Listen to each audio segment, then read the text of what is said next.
your iPad there, you could set up a phone, I suppose, if you had to. Here, take that one. Yeah. A little bit of this going on. Start a recording situation. John Rogan experience. Oh shit, I almost knocked over my... Okay, that's good. We got video going. I got audio going here. You got your audio. Just let me see that you got a spike. Yeah, I just got to figure out a way that this I can do this as comfortable. Yeah, okay. Make yourself at home. This is going to be a tangly one. And I think we're going to have a few people viewing. I almost was tempted to go live on Facebook with it and just to...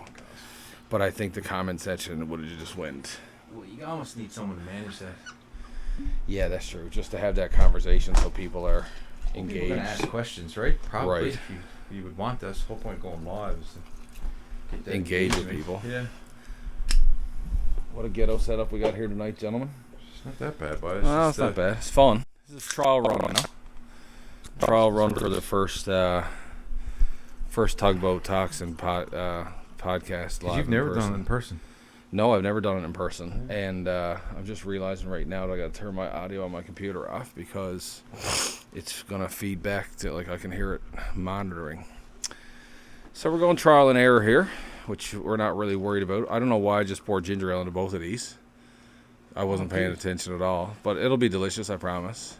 Ginger ale and rum? Yeah, super good. Have you never had it? No. Okay. Unless that's all you had last time I was here. I think so. This a while is ago like, we had something. honestly, Like when we did the intro, when we made that clip. What clip was that? Oh, the audio, right? The for the audio for your podcast. My most fun thing in the world ever. Most fun thing ever for me to do is just to take a musical idea and hash it out, but with a buddy. Like, I don't care if the music's good. I don't care if it's not good.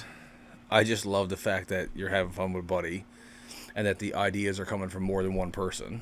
That was a good time. But for me, it's a big part of the validation of somebody going, no, like this sounds pretty good. Like, this is not just in your head. You know what I mean? Yeah.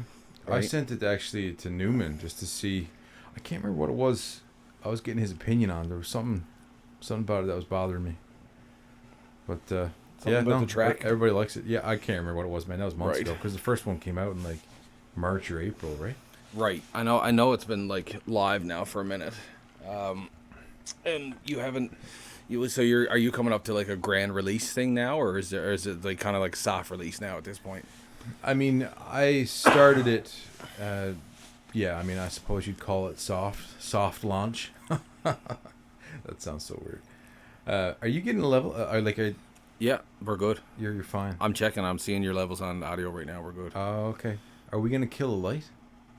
If you want to. Oh, we need it for video. Well, not Don't we? necessarily. Like, if you want to get the vibe, I really don't care. I'll put this out as audio only. This is me and you hanging out and other people getting to be on the wall. And us having a conversation that I've really wanted to have for a really long time. Right. Well, to answer your question, I'm going to talk like Tyson for the rest of the interview. Well, to answer that and this is going on Sam. YouTube, so if he ever comes across it and beats my ass, Right. This is something new for me for sure. Yeah, soft launch. Podcast takes a lot of work, man. I mean, as you're aware, you can edit the hell out of it, or you can do nothing with it. And I just wanted to cut out the ums and the ahs and the dead silence. Yeah, I know. It's so much work, man. Well, and just like, make sure there's no pops and no weird sounds. Like, there's a couple episodes, one or two at least that I've released where, one guy was like clicking a pen and didn't realize he was doing it. Yeah, I know. Right? Like nothing major, but I'm also learning as I'm going. So yeah, it was soft launch, but well, even for me right now, I'm realizing that there's a dehumidifier going in the background. You know what I mean? And like, that's probably going to get picked up on audio. Yeah, I don't know. But like, also, I'm at the stage now where it's like, I'm literally only doing these things. I only do things, that I really want to do, because that's the only way I've got the energy to do them, because I work a 9 to 5. And unlike when I used to sit at a desk and just sell, ATVs or motorcycles or even, like parts and stuff, sometimes now I'm actually like doing physical work, right? And it's just like at the end of the week, I'm bagged. And so the only real way that I'm going to be able to put any real content out is just to do it, be me, be authentic, and just cut it and put it all online. Yeah. And then anybody who makes it all the way through, good for you, man. You're one of the homies, right? You know Well, what I mean? I'm just Like, a little bit anal about it too, right? Like I want to put out something that I would sit down and listen to, that is going to keep my attention. You want something concise and professional. Well, yeah. I want smash and grab. Right? But that's the truth. But that's what... Sure. It's really funny because that's been our friendship too as well. Because we're so You're not wrong. We're Yeah. so very strongly the people that we are, that I think that being in each... right? Like that, you know what I mean? Pick a different one that's got your a table. book? That's meant to be your table Yeah, right I there. know, but like I kind of need it like here. I know. And What it's can I not. give you? It's not here. Is it too risky to turn this on its side and use as a... Yeah, Is that's it? too risky, I don't know. Let's try. dude. Like, Dude, live a little on the wild side. This is you. Listen, this is me. This is All us right. hanging out. I like it. It's See, I like just- the it's danger. just- I want to embrace the danger. if there was gonna be like, you know, What's this? A product shot? no man, I use sponsored by that's Ruffles. your today. sponsor. Okay. I've been wanting like Ruffles for like You just been at jonesing least for a 'em? week. Yeah. Okay. So, and you are right to cut the ums and ahs and whatever. And yes, I am coming off of a cold, so I've got like coughing and whatever. I don't care. People are going to listen. It doesn't matter. I don't care. We're wasting time right now, burning on it. So just to So you don't edit anything. Like No. all this just goes every in. time, pretty much. There's been times where I'll cut out entire sections of conversation, but it's literally meant to be.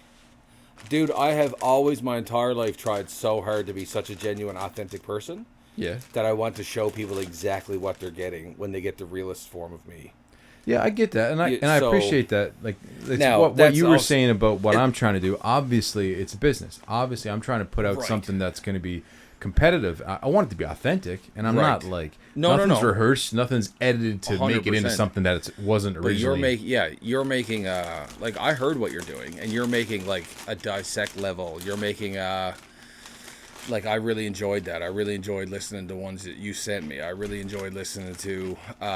There's another one that I told you about one time before. I think maybe a podcast called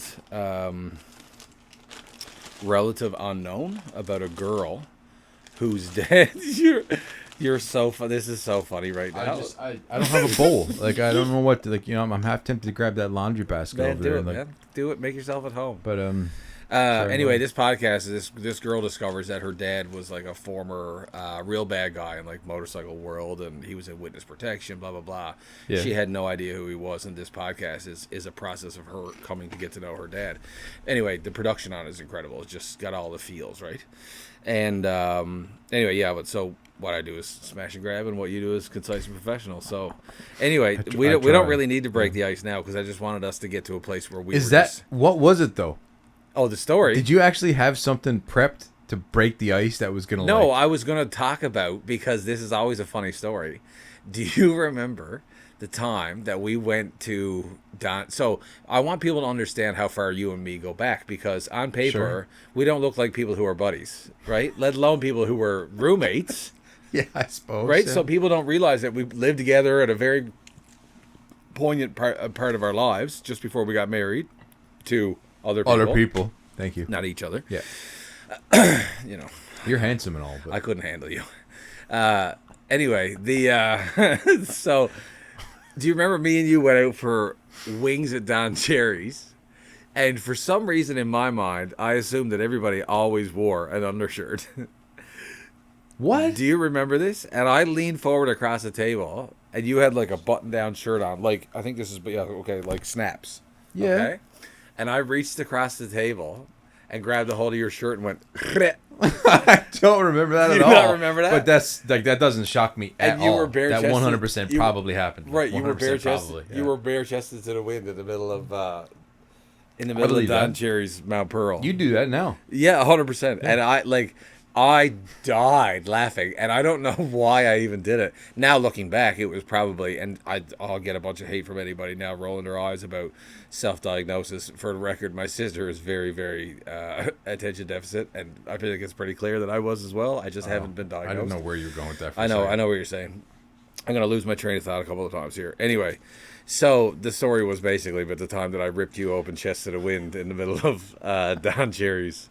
Do you know how long ago that was? Man, dude, I have that. I mean, it would have had to been like 08, 09 ish, around Yeah. there. Yeah.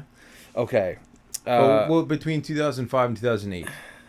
Or no, 2009. You're right, because I bought the house in Mount Pearl in 2007. And that's where I live with you. Was Yeah, in that house yeah. in Mount Pearl. Yeah, and it was around that time, because you were in that house before I got married. Because you got married before I did. Yes. You and Yeah. you got engaged, I think, to your fiance at the time. I think a week before me, and I ended up getting married a week before you, or 2 weeks before you, or something like that. It was very, very close. You were only in the house for about a year. Yes. Yeah. If that. Like 9 months, 10 months, maybe. Yeah, because I remember coming home from doing the youth ministry at the church, and I'd be home late or whatever. Yeah. I'd be getting into a frozen pizza immediately. Right. And you'd see me what was it I used to watch? Not Law and Order. Remember you always used to joke about that. You'd be coming home and Howlett's guaranteed eating something, and oh my god. I can't remember See, anything. I don't remember that now. Gibbs. That's gonna mean something to someone. Right. Yeah, no, I can't think what name the show is. But anyways, I was really into it. Had it on PVR back in the day. Right. But yeah, I'd come home starving, and that was always the thing that you remember. You used to tell me. You just cooking. You up a come big in the old door, feed. and I'd have a frozen pizza or something on I'd the be go. coming home Saturday night or something. Oh, what's it called? CS? I think it was CS. One of the CSIs. CSIs. Yeah, the one with Gibbs, Tony, and So there was Vegas, Miami. Oh, I don't know. And Vegas was the original one. I think he was dope. Man. Is that the one with the guy that always wears sunglasses, puts his hands on his hips? No, that was golly. People are gonna be screaming at us right now. Anybody watching this, who knows? And then we're having such brain fart. This might be painful right now because This I'm is struggling true. thinking names of shows. Yeah, but, 100%. That was 2007. 100%. That's not what it makes for a good segue though, because a lot of people. A lot of people. You just said about your time in the church, and so. Oh, there you go. Right. I wanted to entitle. I didn't try to drop that. I wanted to. I know you didn't. That's why I said. I wanted to entitle this podcast "From Pastor to Podcaster," just because I knew it would get clickbait stuff. You know what I mean? That's just me being me. And I can accept that. but I want to have the conversation with you, and for a genuine reason, in that I was here after you were gone and moved away, and I would tell anybody who listened about the bullshit that happened to you and how you were treated. You had that conversation with people. Oh man, did I? You mean when I first left to go to BC? Yes. Okay. So basically, when you just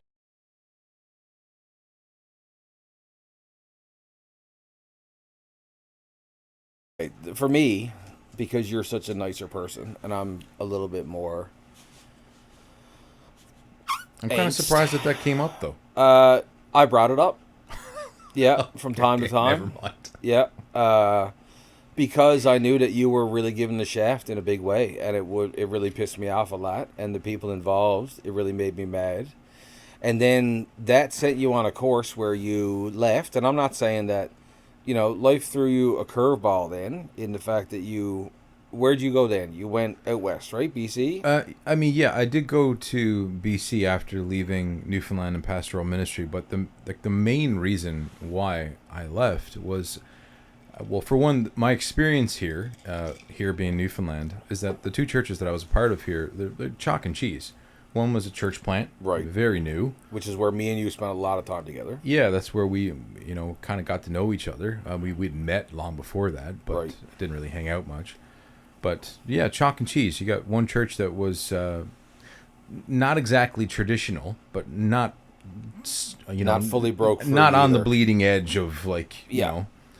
And you've got one church that had been around for 100 plus years, or 100 years, I think it was, because that's what we were celebrating when I was on staff here. Was Right, 100 okay. years of that church and 100 years of Pentecostalism in Newfoundland. But very different churches, and one of the main reasons why I left pastoral ministry is because I could not reconcile what I thought that I knew, at least from Scripture and my experience as a Christian growing up in that world, and what I was seeing in the people that I was leading, and the people that I was supposed to be pastoring.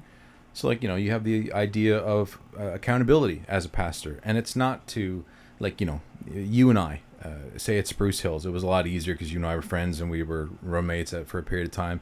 If you weren't practicing, if you were coming to practice and you didn't know your stuff, Right. that happened once, maybe I mentioned it to you, or maybe I'd even just laugh it off. Happened twice, I'd probably mention it to you then. Right. If it became a habit, 3 times, 4 times, Yeah. it's something we're going to have a conversation about, because you know what I mean? Because you're volunteering, yes, you're not being paid, and that's a whole other conversation Right. for some people. But you're there to do something that should be done right, and there's other people involved. So you're not just doing one job poorly. You're bringing everybody down by not practicing, by not having your responsibilities, cared for, right? So we're going to have a conversation, and that's literally the job of a pastor, is to, support people, to hold them accountable, to help them, right? And I feel like I never approached anybody to be like, hey, like, I'm up here, you're down here, you're doing something wrong, and I'm just here to like crack the whip. Not at all. You try to come alongside of people and have those conversations, but that was not appreciated the same at the church plant. That happened once, where it was like, we need to have a conversation, and that turned out, I think, as well as it could be. I remember people left that church, ended up going somewhere else. But then at the second church that I was at, it didn't go well at all. Let's just say that. Right. Right? Where I tried to have those conversations, and it's not something that was supported, because I was staff pastor, so the people that I, worked for, it's just not something that I was supported in doing. And honestly, dude, like, I grew up in that world, and you did too. I think we've both seen that just level of politics where you're worried about what other people think. You know what I mean? You're worried about upsetting whoever. And that just I couldn't reconcile that. I think a lot of times, like, I often try to sort of self-evaluate how people see me, but the problem is that at such a young age, I had so much attention on me as the pastor's son. Right, and just being a kid in the church, and anything that you did that wasn't deemed appropriate got a ton of negative attention, and I got all of the attention because everybody knew it was the preacher's kid, and that made me at a very young age decide to be like, okay, well then, I'm just not going, like, for my own mental health, I'm just not going to be able to care about what you think about me.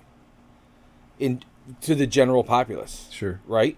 And so then for my core group, then it was all the people who were close to me and tight to me that I was actually concerned, okay, how do you feel about how I'm conducting myself, or, how you gauge yourself socially, right? Yeah. Anyway, so, admittedly, I had a bit of an axe to grind. Probably I'll get a message after this. I don't care. I just think that the way that it was handled, this silent squeeze out that churches like to do, just made me so mad, man. Well, here's a good way of putting it. I had a conversation that I told you about before we started with another pastor who has left ministry and has been out of it now for a couple years. I've been out of it for about 10. And I just made the comment that sparked conversation with him that, when we were brought in as pastors, so you have that process of ordination, right, where they basically put their stamp of approval on you. You've done, I believe when I was ordained, it was 3 years, full-time ministry. They see your work, they judge your character, they have a couple interviews with you and ask you a few questions and get to know you a little bit, and then you go through the ceremony of ordination. And I had done 3 years at the church plant, before I went to the second church, and that didn't even count towards my ordination. And then I go through all these interviews to get ordained finally. So I had done, up to that point, it was about 3 years part-time at the church plant, and then 3 years full-time before I was ordained. So what I'm trying to say is that there's a lot of work involved in getting ordained. That process is lengthy. That process involved me having some conversations with, the leadership of the organization about whether or not I had the right amount of credits for this one topic in school. And it's never about the credits. It's always about how you're conducting yourself, or Well, because I'm going to represent them, and I Right. get that to an extent, right? Yeah. But the point I'm making is that whole process is complex. It's lengthy. There's a lot to it. But when you leave, you are just like, it's like, you're gone. yeah, Right? And doesn't matter what the circumstances are of a pastor leaving the organization, they're just gone. And I remember I was about a year out from having left, and I got a letter from the organization, and it was a remittance form for my tithes because I still had active credentials at that point. I had no intention of keeping them. But isn't that funny, though, right? Like, hey, we don't want you, but we'd like to have your money. well, you could look at it that way, but a pastor that had volunteered a fair bit, I helped out at the church plant. I did a ton of those like summer camps and different weekends for different churches. They put their stamp of approval on me with ordination, and cared about me to an extent when I was there, when I was one of them. Yeah, But when I left, when I went through separation and divorce, yeah. like, dude, there wasn't really anybody. I had to go looking. Dude, not only that, before that, as soon as you were in that position and vacated that position and left, you were done. You were washed out, and the chances of you ending up anywhere else, sure, you'd shipped around the bay somewhere and been like a youth pastor at some other, some whatever church that'll Shipped take around the bay somewhere. You know what I mean? Like, but that's like, it's just, I got no man, I just got no time for this like social ostracization of like this silent majority that like squeezes you into conformity. Now that's a pretty good line to just pop out for the old socials there, but anyway, I don't want to dwell on that. I had a burr in my bonnet about the fact that we put so much time and money and effort into music ministry for youth and church, and countless hours setting up, tearing down, playing Sundays, practicing Saturday nights, practicing Sunday mornings, playing church Sunday mornings. Bananas the amount of work that went into it. It was a lot of work. And then all of a sudden, because something doesn't go the way that somebody wants, it's like your yesterday's news, right? Sure, I mean, you could look at it that way. There's a lot of people that... Do you find that overly cynical, that perspective? Or are you just trying to be nice and I'm No, I'm not trying to be nice. I think it might be a little cynical. I mean, I don't quite see it the same way, because when we were in it, or at least I'll speak for myself. When I did those things, I loved those things. I've often told people, and I tell Dana now, my wife, we got married in July.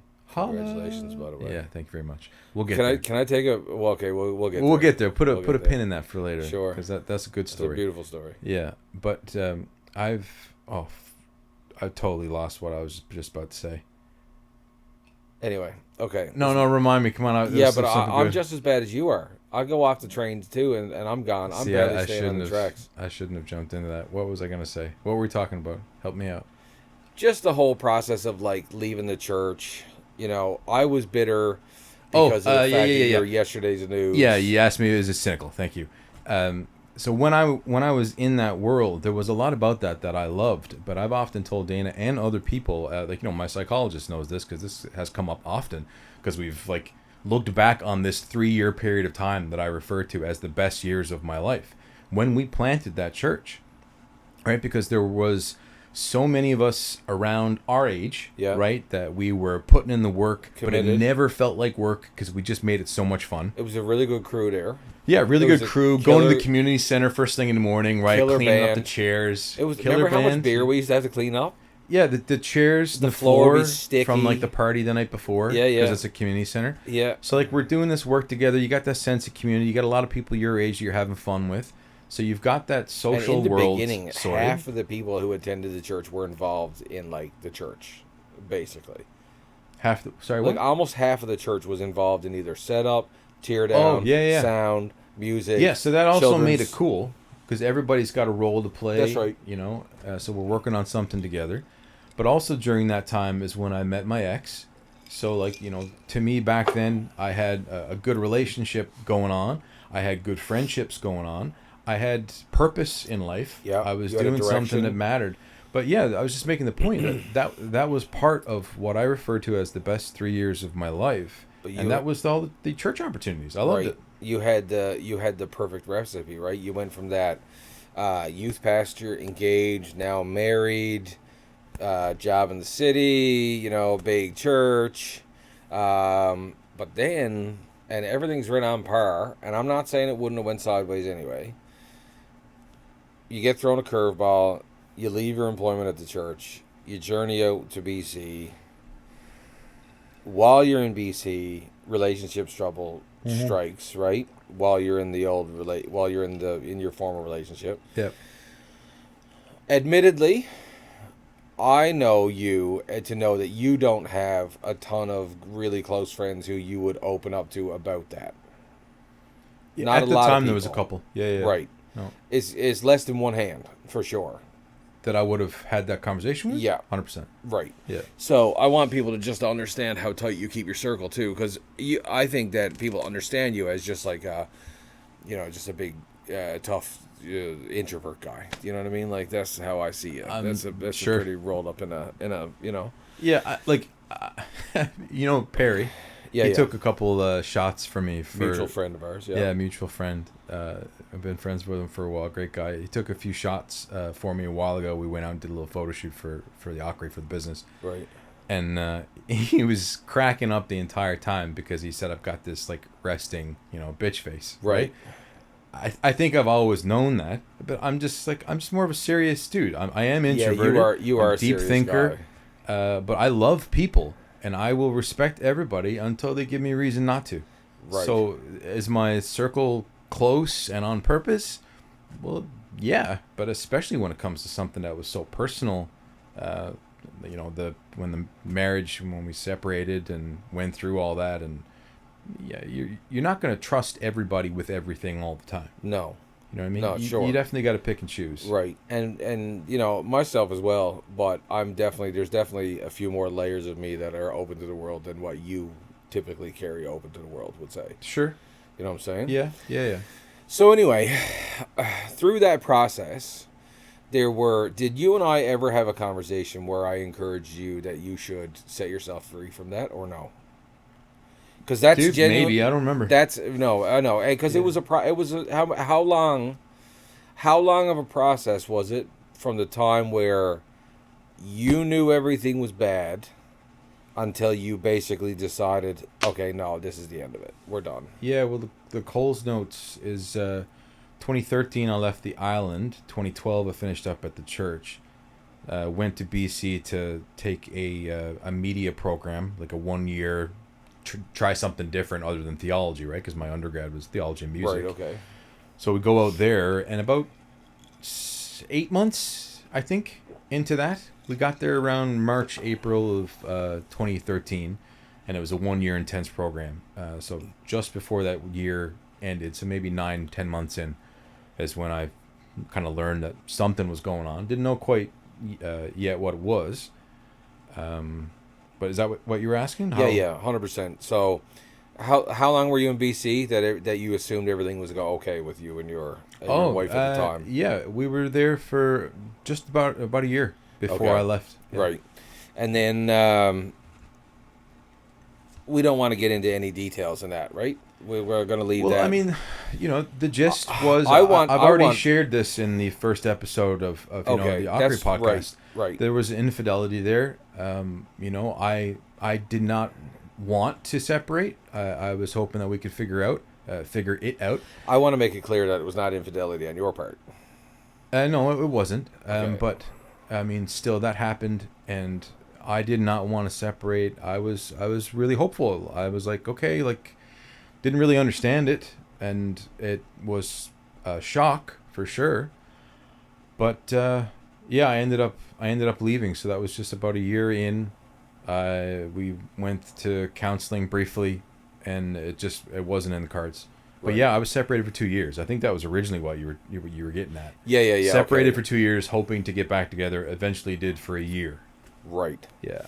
And I remember you telling me that like, no, everything's good. Like I'm living back here again, and I'm like, oh, okay. Like I guess Howlett's fine. Like, When I 'cause- was first back here. no, first when you were out there and just out of the blue, I just wrote you and was like, hey, what's up? Like what's going on okay. with everything with you and blah, blah, like you know what I mean? Like Yeah. your life and relationship and basically like. And for me, it was like, dude, I wish this dude would set himself free because I knew that anybody who I just felt like I seen the writing on the wall.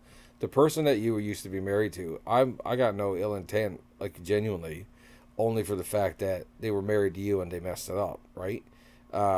That's my opinion, and I'm very all or nothing, and I'm a very loyal buddy. So Yeah, you were. in getting to this Akkeri, I messed that up too, didn't I? I made it worse again, didn't I? You told me curry. Akkeri. Akkeri. Man, I'm so... It's a why Norse can I, word for anchor. right, why can I not to do it, I though? don't know why. It's I don't know why. hilarious. Yeah. Anyway, it was very important for me for people to understand that you were set on a direction in life that you didn't have a whole lot of control over, and that you were given the short end of a stick in your first marriage. That was Sure. I mean, that's rough. Infidelity's rough. To be on the other end of that. Your trust is broken. You are unsure of the person that you were with. You don't know if you know them as much. Admittedly, you've been open about starting the podcast because of the fact that, like growing up, needing guidance and leadership and absence of a male figure in the home. Yeah, I mean that's definitely one of the one of the reasons why I'm doing what I'm doing now. Yeah. Right. And so you're coming out of that. You're coming out of you being a kid coming from a home. You know what I mean? Like, do you feel that there's any extra motivations there to break that cycle? 100%. Like, was there extra guilt there that kept you hanging on longer because, like, related? With the marriage? Yeah. Well, yeah. I mean, a lot of that was religious Guilt. Yeah, well, Right. religious guilt, I suppose. But I was trying to avoid divorce, because my parents split when I was around 8. Both my parents are gone now, but I didn't want to be divorced. Nice catch. Nice. I didn't want that to happen, and I never really believed that was like, what we would call God's plan for our lives, right? So I thought that, God could sort anything out. I thought that we could fix the relationship and it would be better than it ever had been before. But you're not the only person who... I mean, I don't remember if you did suggest that to me, but you're not the only person who at least thought that. My own psychologist, I specifically pushed him for advice because he doesn't really believe in giving advice. Well, they want to lead somebody to water, right? Like, yeah, he's helping me to find my own answer. Yeah. Right. And but I had been talking to him for some time at that point, and he just said, yeah, like I think. This person is going to take a while to sort this out. You need to make a decision for yourself, and I think it might be better for you to move on. And even though I pushed him for that, and I wanted to hear what he thought, I ignored that. I would have been better off if I had paid attention to that. Both of us would have, my ex and I, if that had ended earlier than it did. right. But I was too deep in what I grew up believing. Yeah. I didn't want the shame of divorce. To me, what is really interesting there is that you said you wanted to avoid divorce. Like, that just kind of shows me the pure intention. It's not, I don't want to be in a happy marriage or to be loved, right? Or to, you know what I mean? It's like, I want to avoid divorce. Like, you were even probably okay with not being real content or happy for quite some period of time, just to save what that was, right? Yeah, well, I mean, I genuinely felt love for her, and Right. and that grew on me, because at first, we dated long distance. I don't think we really knew each other, and knew ourselves all that well at that point. But dated long distance, got married and had expectations that were unrealistic and so on. But I genuinely thought, because of my faith, that could be something that was satisfying for both of us. And I was wrong. I'm not sure, what she thought about it at that point. She definitely had hopes, because both of us grew up in the same world. That's right. Both of us were very, religious in our upbringing, at least. Her probably a bit more conservative than I was, but just both very similar. Just because smaller towns, like the area. Yeah, I grew up in the city. She grew up in a small town. Yeah, but still, extremely. It's not like the congregation that you were part of had any stream whatsoever of progressive. No, Newfoundland's very conservative, right? We, definitely similar upbringings. Well, it was my faith that kept me from choosing divorce when I probably should have. And it was even my faith that pushed me to try and have some type of friendship after the fact, after the divorce. Some sort of relationship. Some sort of something, yeah. But a lot of that too was, we both put a lot of effort into this relationship at this point. To be sad just to kind of see that dissipate, go away. But ultimately, I think for both of us, it's better that it did. Yeah. Sad, but yeah, very. I just remember watching you for a number of years and just thinking, like, man, what is going to happen here? You know what I mean? Like, what? And then you went overseas, and I was like, all right, cool. Like, soul finding mission. Funny story. You went all Eat, Pray, Love. I know the movie. Is that a movie or a book? Yeah, it's Julie Roberts in it. That's all I know. Yeah, I didn't. I don't know. I don't get the reference. So, but anyways, funny story. I started a blog just before I left, and that first post where I was in Asia, was like the most traffic that I had ever seen on that blog. Oh, really? Right, well, because I was the guy that had 1,000 people on Facebook that knew me, but I hardly knew them. Right, very well connected because of the opportunities. that I was getting, that's right. Right, in the community, but didn't really know all these people personally. Well, that's the thing, see, and that's everybody knew who you were, but not very many people knew you. Yeah, right. So everybody sees this post. I suppose I don't know if it got shared around or whatever it was. I'm not assuming it was some big deal or whatever, but it was funny that I had moved away, left pastoral ministry, right? Wasn't really hearing from anybody, but then all of a sudden, when this when the shoe drops and Matt leaves his marriage and goes to Southeast Asia. Yeah, everybody's curious to find out what's going on. I know, 100%. Because I could see the demographics from the traffic, so I knew that 98% was coming from Newfoundland. Right. And it was hundreds. So I remember being in Thailand before the TESOL course or TEFL started, and just thinking, wow, this is interesting. All this traffic to the blog, but was I getting texts, phone calls, emails, DMs, anything leading up to that to check in and see? No, right. This is one of the things, right, that I just can't reconcile with, what I expected from church and what I actually got. Well, you're also like you said, everybody knew who you were, but nobody really knew what had happened with you since you had left the employment at that church, right? Because you kind of just went like this. Probably a lot of assumptions, I would say, that are made. Yeah. If you know what I mean, but right. All right. Okay, so we've already covered your departure from pastoral ministry.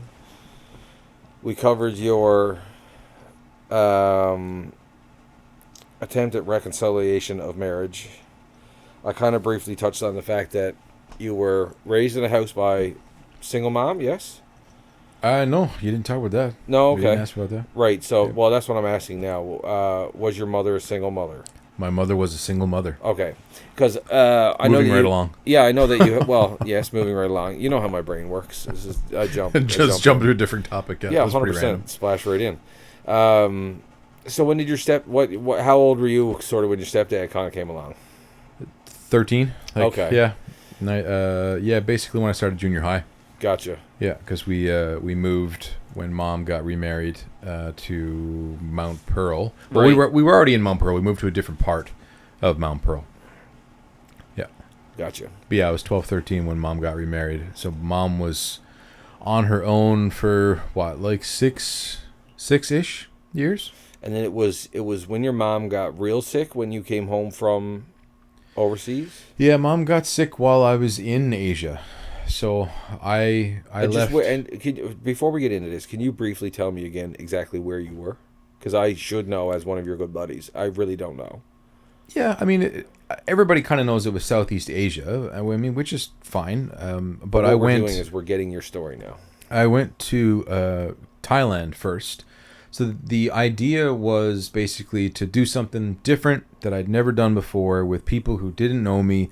I just felt like I'd been through a lot and wanted to basically just get away and do something completely different, have a completely different experience, travel, and all that. So I picked Southeast Asia because I looked up some YouTube videos a couple months before I made the decision and just kind of checked out the scene. You know, how easy was it to get a position as an English teacher?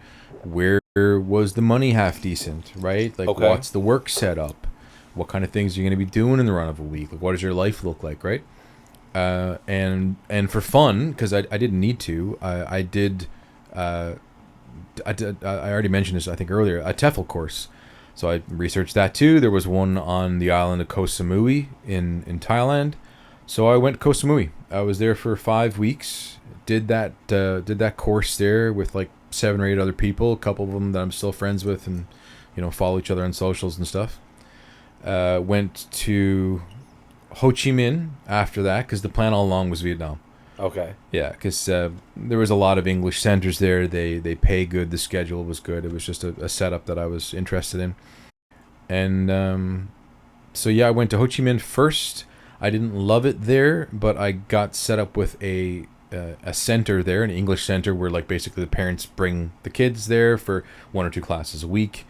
And then I got like basically placed. They were going to send me to this other small town, but I chose Halong Bay, so that's in the north, up by China. Gotcha. Yeah. Okay. Yeah, and then your mom got sick, and that pulled you home. Yeah. So Mom got sick in Well, I'm not sure exactly when she got sick, but I got the FaceTime video call with Mom and the siblings in January, and I stayed there for a bit longer. We had some plans for Chinese New Year, me and a few of the other teachers, and Mom felt fine at that point and was encouraging me to stay. But it got bad real fast, and the family was encouraging me to come home, and then we started to figure out flights. And dude, to be 100% honest, I still to this day don't remember the details of all that. I remember when I found out, I was absolutely wrecked. Right. I had finished teaching, and I was at a friend's restaurant, and I get this video request, right? And then how it shows who's there before you even answer it sometimes. So I saw my family, right, all set up, and I'm like, okay, maybe Nan died, right? Maybe my grandmother had passed, right? But then I found out that I'm possibly losing my mother, and yeah, I remember getting on my bike, that motorcycle, and just going around the city at night, crying my eyes out because I felt like she's gone. Right. I felt like she's not going to come back from this, right? Yeah. Because it was a late stage cancer diagnosis. But anyways, yeah, I made it home 2 weeks before she passed. My brother's now wife, her mom actually had some connections. I don't really remember all the details of it. I know she got a flight for me. I can't remember if I couldn't get one or what was happening at the time. Okay. But yeah, that's the and then when you came home, then I know that there was some times that you considered leaving again because there was really not a whole lot keeping you here. Yeah, well, I did leave again. I wasn't here very long. Yeah. I was here 3 months. Right, okay. Yeah. And then the Newfoundland winters got the best of you. Well, I wasn't here for a winter that year. Right, because I came home in April. Went back where? And then I went to Alberta. Okay. Because a friend from Vancouver, well, he's from the States, but I met him in Vancouver, Had Is that when moved you to went out and did the Canmore. startup stuff? Yeah. Right, okay. Yeah, so that was the second startup with this guy. So he had already moved to Canmore, Alberta, and said, "Hey man, like yeah, like we're doing this hydroponic thing." Yeah. And I've got a spare bedroom if you wanted to come out. It was a neat idea. As soon as you said that, I kind of laughed because I automatically thought that you were in like close to BC and hydroponics. I just naturally assumed it was something to do with cannabis. Yeah, And, well, our logo too didn't help that, right? No, It that's kinda true looked too. like yeah, electric lettuce, yeah, right? As a matter of fact, yeah. I guess they were sort of appealing to that audience, right? But the idea, I mean, the idea in general was really, really genius. Just this idea that you could drop a shipping container anywhere and be able to, like, sustainably produce. I still think fresh it's a vegetables, great right? idea. Like, Yeah, I'm genius nowhere near idea. that world anymore of ag tech, but that was fun. It was a good experience. Good group of guys. Met a lot of people in Canmore. Had a good experience there.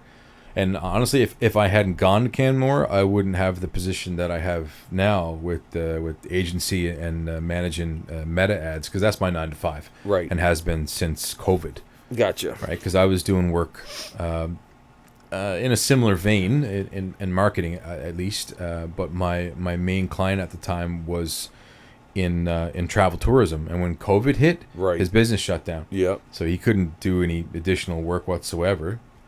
We did like one main project, and then that was it. And this girl that I met at the co-working space in Canmore reached out and said, "Hey, like, I just had to let my ads manager go. Do you know anybody?" I'm like, "Well, I can do that." Right. So that was a blessing in disguise for sure, because I was in Victoria doing the masters in comms and couldn't find work, and she just reached out and was like, "Here, do you want like a work from home job with a flexible schedule?" Right. Like, You're yeah, like, yeah, like 100% hell I yeah. do. So that's what I'm doing now. That's the 9 to 5. And you've been doing that now for how long?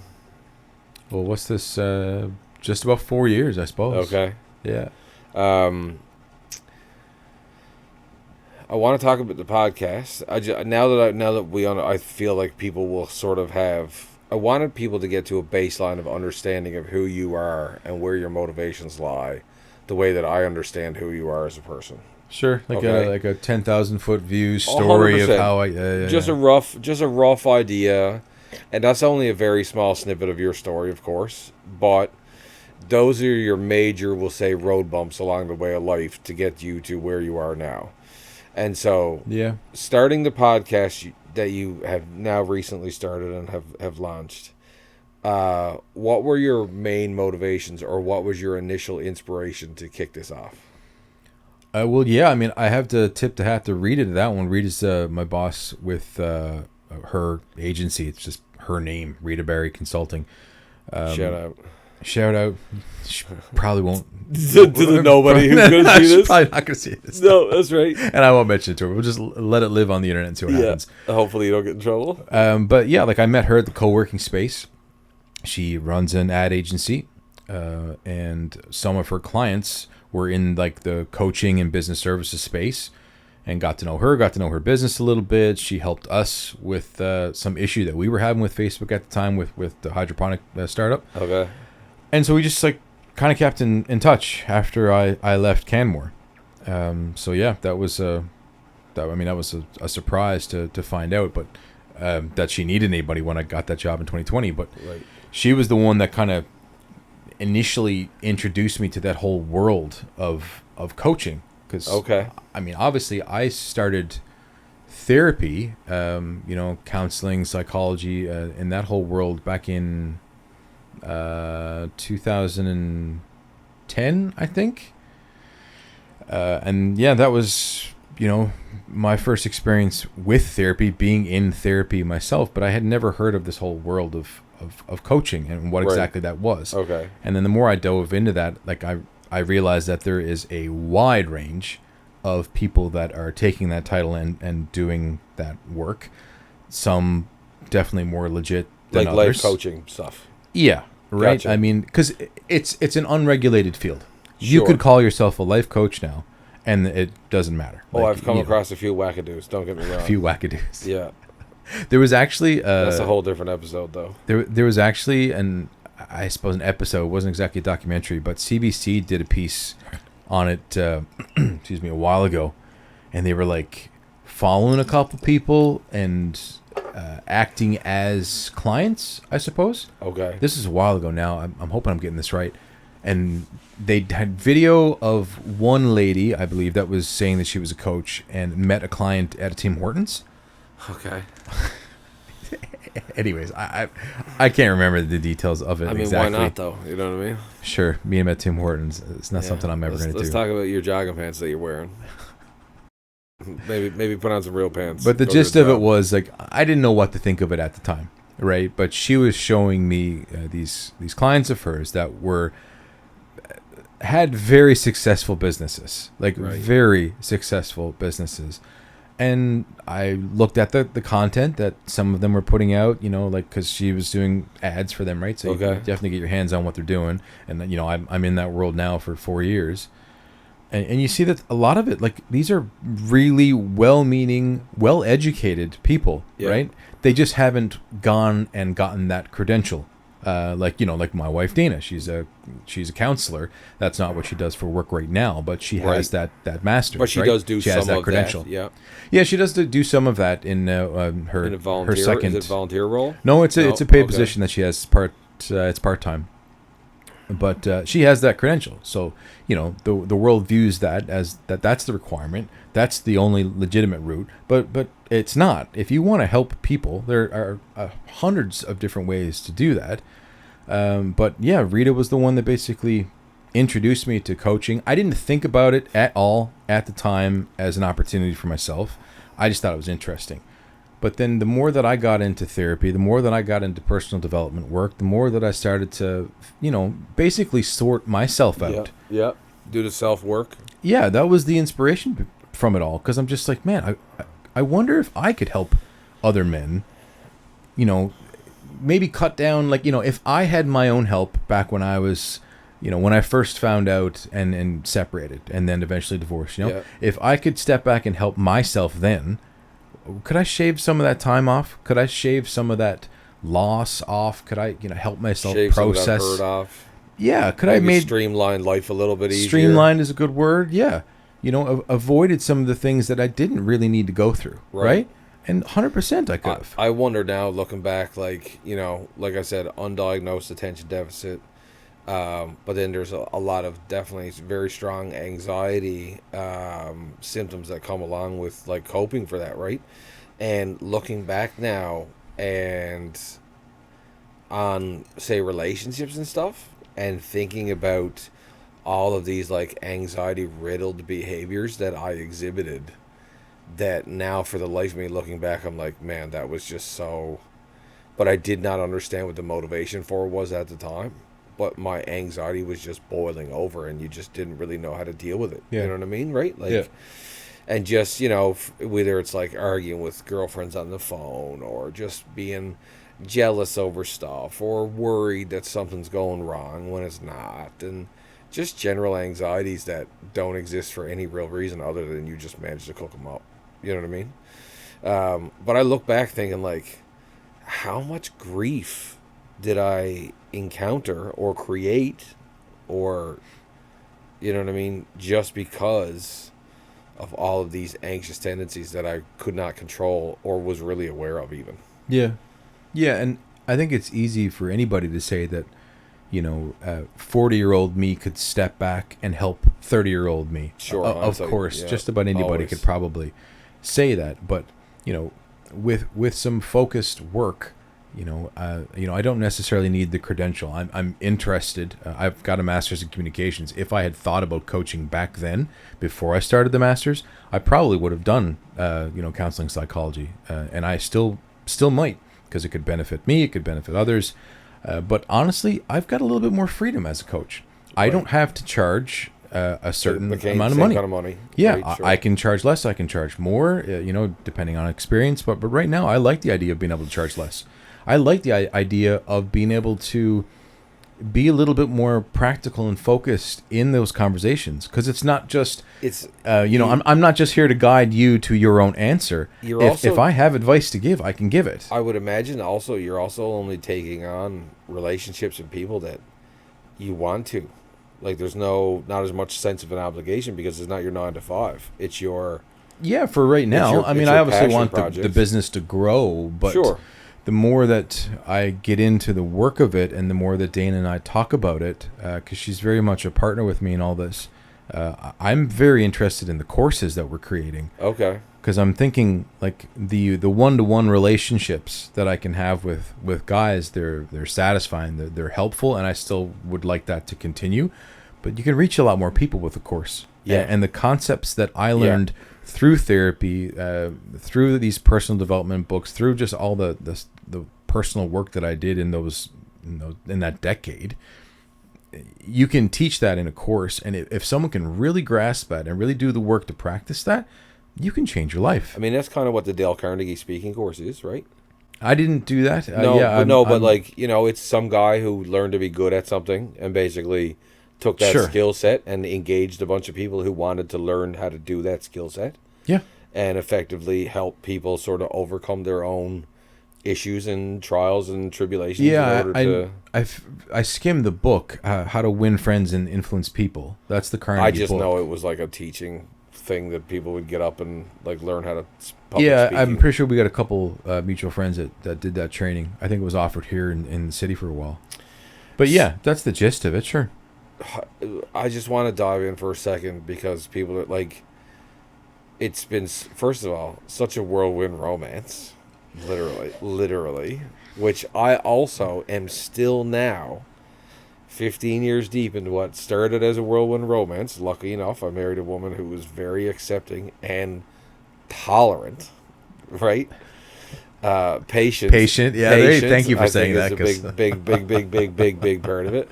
And humility and like understanding that not everybody does everything right all the time, and she understands where my heart is, I think, and where my motivations are, much like where your motivations are for this and helping people and building these courses and educating men and like emotional and intelligence. And like, I can think of so many people, man, single young men, very little community around them.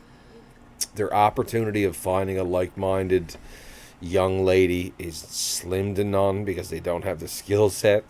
They don't have, like, you know what I mean? Like, that's one big area of challenge for sure. It's romantic relationships. It's got to be worse as it gets further, as society grows and develops. Like, we're not going to get better at social engagement. I think I get what you're saying. Like, it's definitely not set up to push us towards face to face. I guess 50 years before all humans are like with a hump in the back of their neck and their heads are down looking at a phone permanently. Like, the phone is permanently just. Yeah, well, I often joke. I guess I'm not even really joking anymore. Dane and I are quite serious about one day possibly living in some area of Europe. I like the old world. I like the way that they do life. Like the other day, she's reading this book now. I think it's called Blue Zones, but it's about blue zones and the guy that kind of coined that term and did the research around, these pockets of the world where these people are living to, like, you get centenarians, right?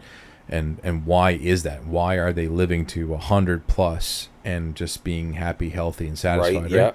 Yeah. A big part of that is obviously geography. They're walking a lot more, the food that they're eating, but it's the sense of belonging. It's the community that they have, right? These people they can depend on, right? Yeah, well, they see their friends face to face, and we see our friends often on our cell phones.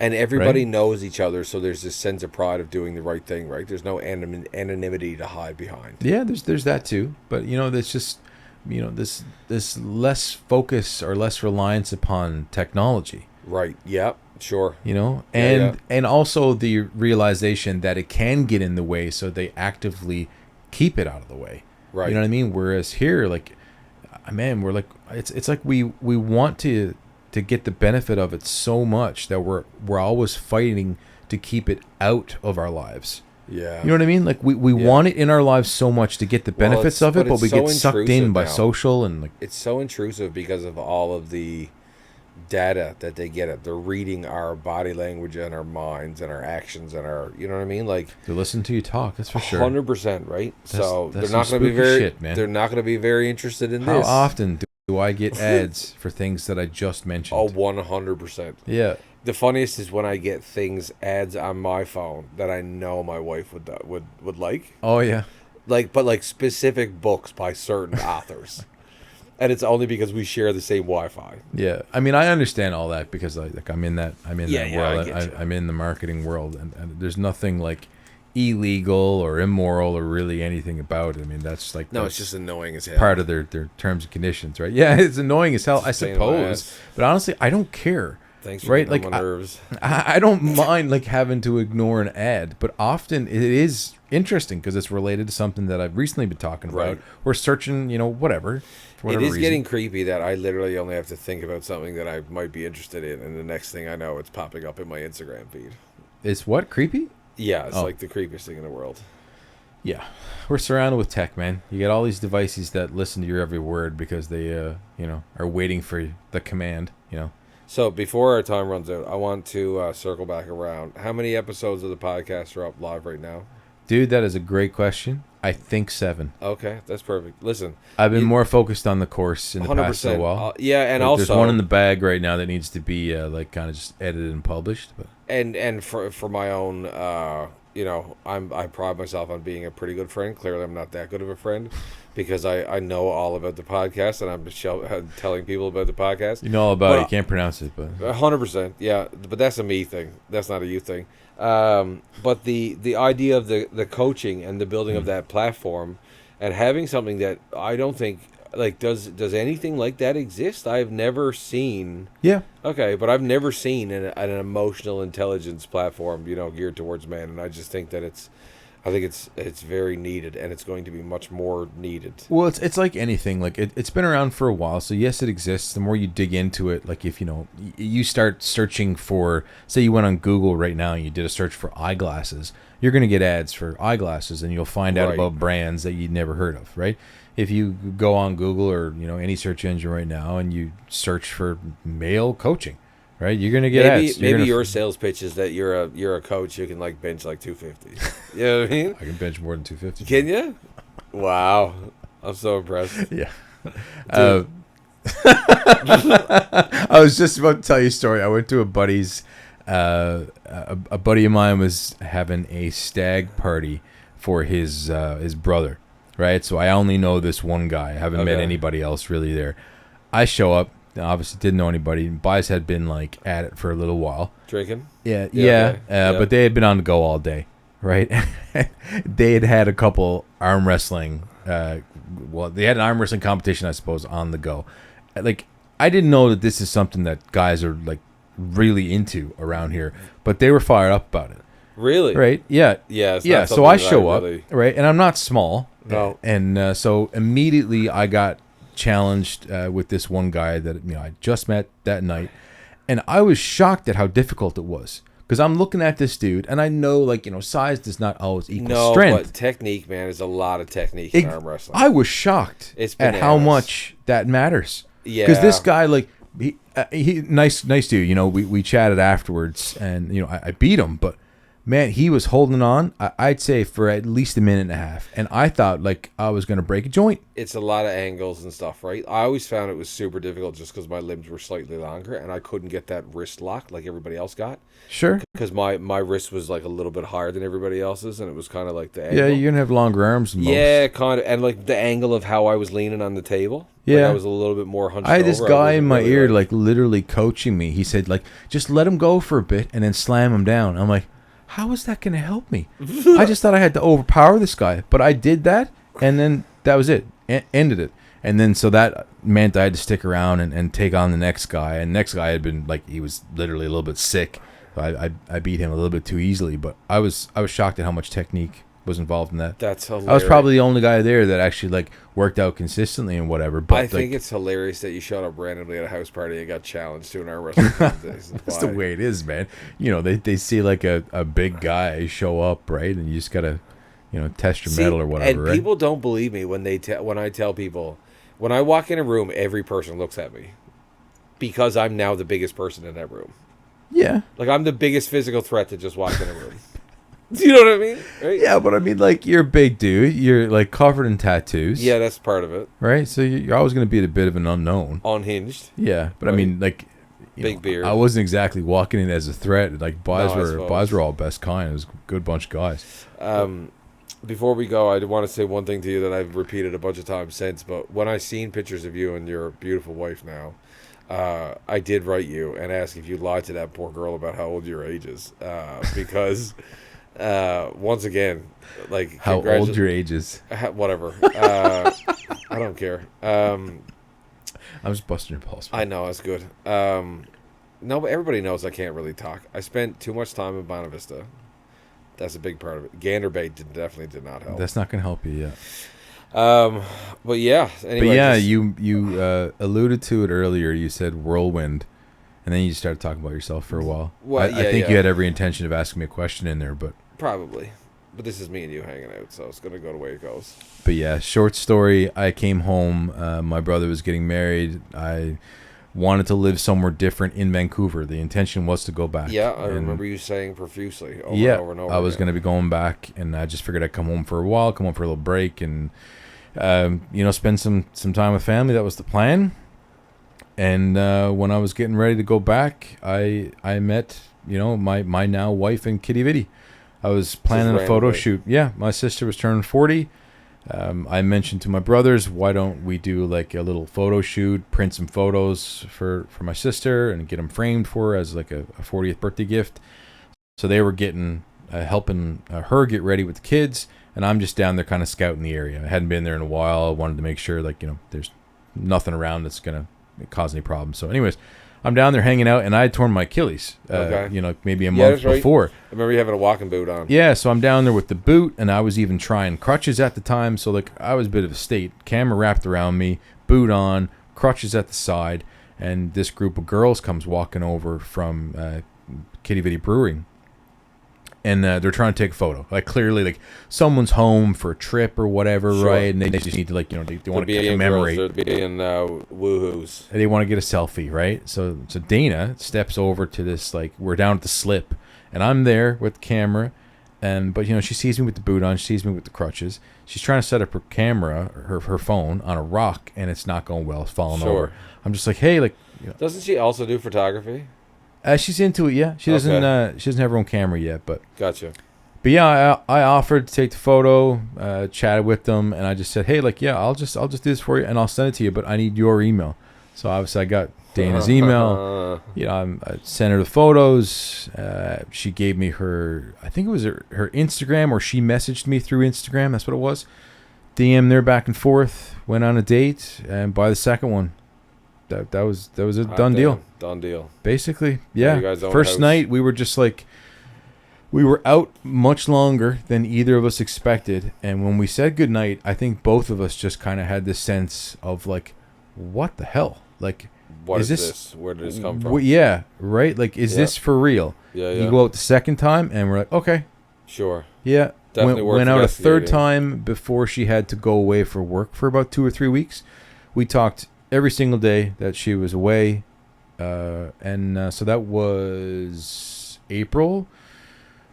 Oh, shoot, I've just set myself up. I don't know when I asked her to marry me. That's amazing. Yeah, we just got married in July. I remember seeing the pictures and stuff now. I don't remember when I proposed. Yeah. It was in fall, and Perry, actually, again, took a few photos for us. Thanks, Perry. Perry Daw, man. My only bummer with Perry Daw is that he doesn't play guitar anymore. God, he was so good on guitar. What do you mean he doesn't play guitar anymore? He doesn't really play guitar anymore. Like, he doesn't really do music a whole lot anymore ever since, I'm sure neither do I, really. I know. Same thing. It was Perry was such a good talent. Sorry, that was just me. That was just me getting one of them in. You know what I mean? I had to get one in there for everybody, right? No. Yeah, I know that's true too. It's a shame, man. Like once again, you used to do so much music, and Yeah, I miss it. I got to find a way to get that back into my life, man, because it was music was a church thing. yeah, Right? yeah, and that's why like I love my church community now, but a big part of what pulled me back to it specifically was I wanted to play music in church, and a big part of still who I am is playing music in church, right? Yeah. And it makes very uncomfortable for me sometimes because I have conversations like this, because I think conversations like this are valid and important. And Well, honestly, dude, this is what I've been doing for the podcast. I mean, yours is in person now that you've got this set up, but every conversation I've had so far, outside of the first episode where I just told a bit of my story, Right. every conversation has just been digging into like this dude's life, whoever it is that's my guest at the time, right? Yeah, So yeah. whether it's, Jason Walsh, RNC officer that I just most recently spoke to, the one that's needs to be released, just needs a bit of tweaking. That's Todd Tremblett, talking about his experience of leaving the church world, leaving organized religion, is now an atheist. Talked to my psychologist in the second episode. Now that wasn't so much about his life. We jumped into the book that he was releasing, but every other guest I've had so far, it's just been like, what's your story? What was your challenge? What brought you to where you're at? Right. so Important stories. before we sign off, because this is what brought you and I together. You've said that now, I think, about 7 times. I wish I was keeping count. Whatever, I don't care. Before we sign off, I just don't care, man. I I'm just I'm just before I gonna let you go, I'm just gonna sit here. just one more thing. Yeah, but this is how I sell stuff too. See, I just don't let people go. I just keep You don't have to let me go. socially obligating people to stay in my presence. See, now you got me off track. Now I'm gone, you frigger. No. Well, I'll take this opportunity to plug hard. How's that sound? Go Because for it. I'm the only one in this room that can pronounce Yeah, what I it cannot. is that I'm currently Akkeri. doing. It's not Akkeri. Akkeri. What the? Akkeri. Akkeri. Curry. Curry. Like Thai curry. Akkeri. It's a Norse word for anchor. you're not Norse. I know I'm not Norse, but I've always just had a thing for Vikings. We used to go to Lansing Meadows. Well, not Lansing Meadows. We used to go to Straitsview every summer as a family because my uncle and aunt had a place up there, and Lansing Meadows is like the site of the first Viking landing, or at least where they found a lot of Viking shit in the area. Obviously, yeah, you probably got a bit of Viking in you.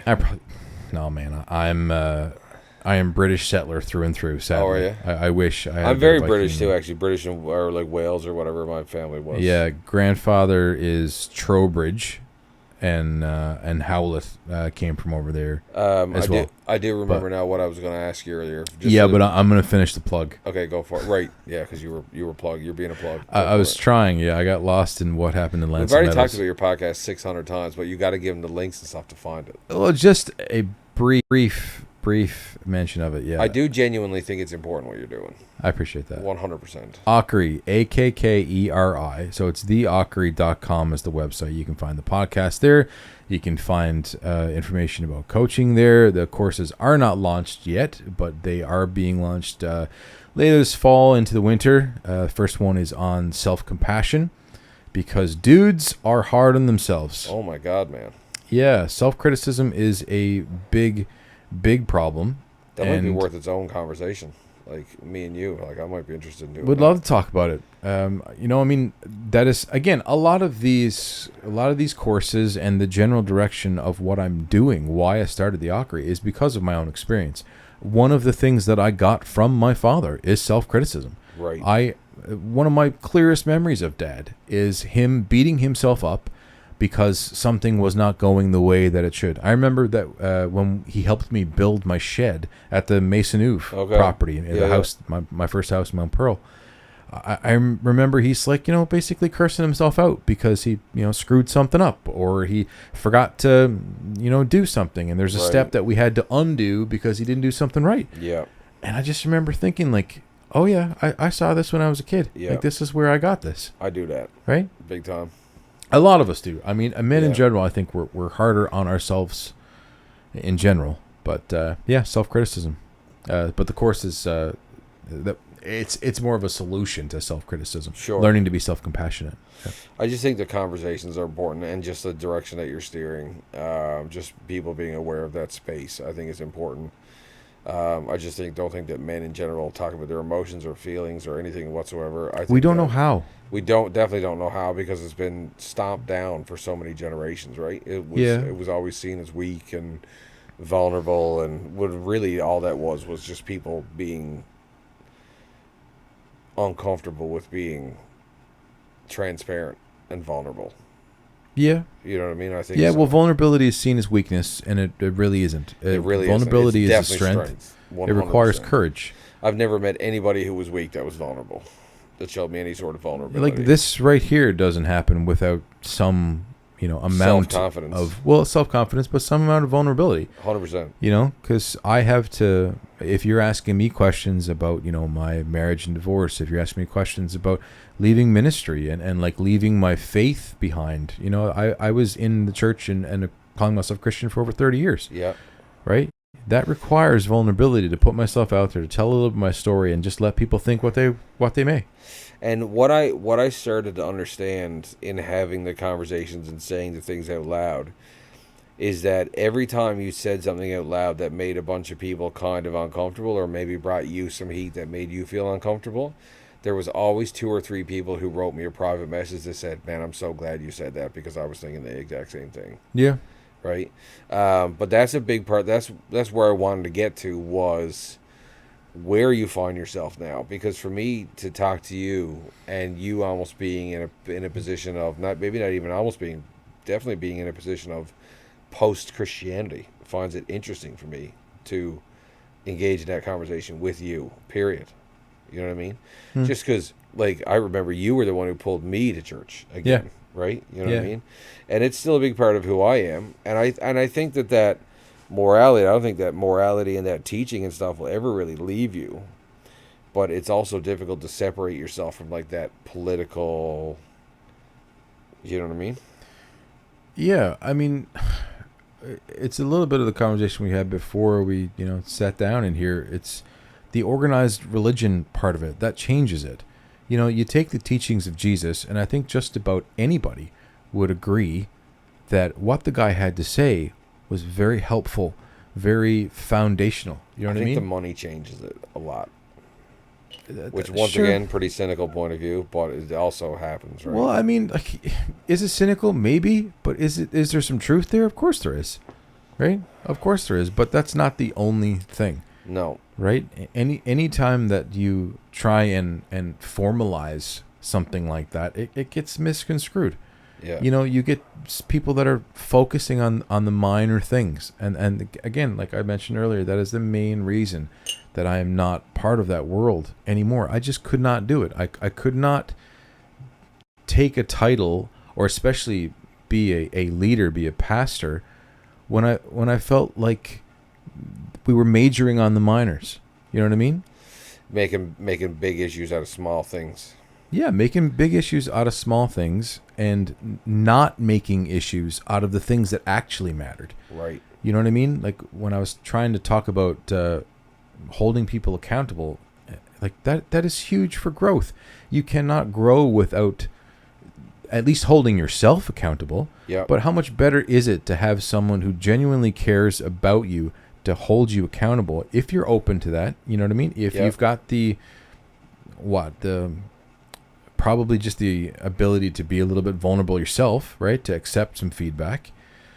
But I don't think, I didn't see that. In my experience, I did not see very much of that. You need a social measuring stick of some capacity just to gauge if you're going in the right direction in life or not, right? To keep you on, like, you need a good group of friends socially, a solid family, like even a good work crew, people who just give a shit about you and your life. You need somebody in your corner that just kind of keeps you, I don't know, makes it worth it to be on the straight and narrow, kind of. Do you know what I'm saying? Oh yeah, I had a leader tell me that I wasn't self-aware, and that it was time to go. And I'm just like, you got to be kidding me, right? Like, please don't classify what like the drama will say that I kicked up by trying to be a pastor and hold people accountable and call people out on things that were very unhealthy and very much damaging, not just to me as their leader, but to the team, to what I was trying to work towards. Yeah. Don't try and put that on me as I somehow caused that because of a lack of self-awareness. Right. That's absolute BS. Yeah.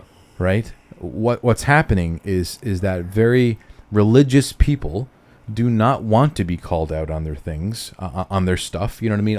On the parts of their lives that they probably even know themselves could use a little bit of growth. You know what I mean? Right. Yeah. You know, and in no way am I saying that I was ever like the ideal Christian or that the way that I'm living now is ideal. Yeah, but do you think maybe some people use their faith as a Band-Aid to avoid doing the self-work, right?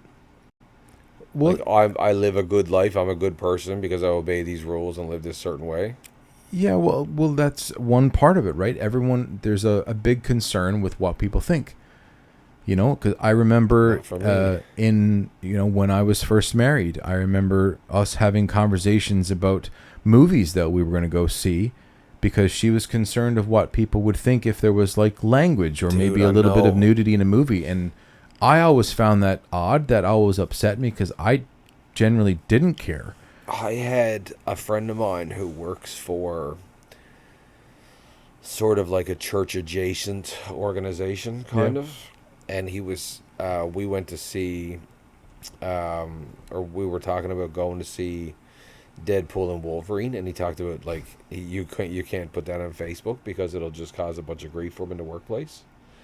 And I was like, man, to live that way, it just blows my mind. I cannot even, like, I don't want to live under an anchor like that at all. I don't, like, I know I could get down a whole nother path here now about, like, who we're created to be and what we're, like, made in God's image. And, like, I think we're genuinely created to be specifically who we are.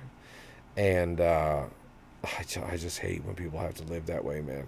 Like, under the thumb of a bunch of pressure for absolutely...